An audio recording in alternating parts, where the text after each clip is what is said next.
बदलाव भी शायद पानी की तरह होते हैं।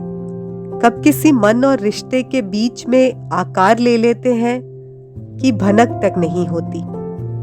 अरियाना यही सोच रही थी और नीरव के साथ उनकी तमाम यादें, बातें और कुछ तस्वीरों के बीच फिर उसने खुद को सवालों के बीच घेर लिया।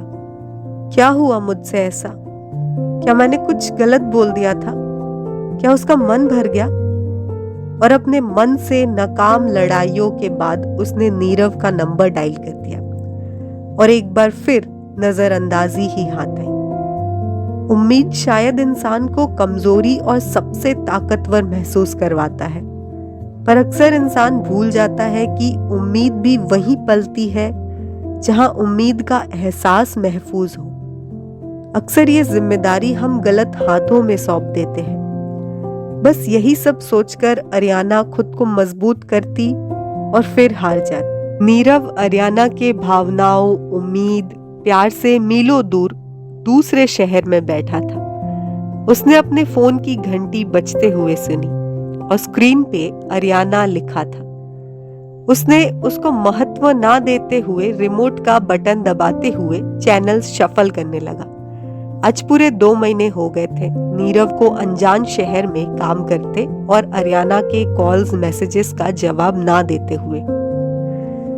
नीरव शाम को अपने कॉफी मग के साथ दिन भर की थकान कॉफी से निकलते हुए धुएं की तरह धुआं करना चाहता था। इतने में उसके घर की लैंडलाइन की घंटी बजी। वो आलसपन से नीचे उतरा ही था कि अरियाना आंख में आंसू लिए खड़ी थी और जैसे बचपन में परीक्षा देते वक्त वो एक सवाल जिसकी हम उम्मीद नहीं करते, वो पन्नों पे हमें ताक रही होती है।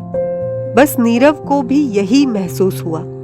वो एक सवाल, वो एक शख्स जिससे वो भाग रहा था, आज वो बिना कोई सवाल के उसके सामने खड़ी है। नीरव के मुंह में जबान फंस रहे हो, वो उस अंदाज में बोला, अरियाना, मैं तुम्हें ही कॉल करने वाला था। अरियाना चुपचाप उसके मासूम झूठ को सुन रही थी। तुम यहाँ? नीरव कुछ बोलता कि फिर उसके सामने रखी हुई लैंडलाइन बजी। नीरव ने सहज अंदाज में पूछा, हेलो? सामने से विशाल, उसके स्कूल के दोस्त की आवाज आई। नीरव, वो अजीमाबाद एक्सप्रेस पटना से। नीरव थोड़ा गंभीर होके बोला, अजीमाबाद पटना? विशाल क्या बोल रहा है? कुछ समझ नहीं आ रहा। यार नीरव, पटना से अजीमाबाद एक्सप्रेस जो दिल्ली आ रही थी वो पटरी से उतर गई। An accident took place Nirav.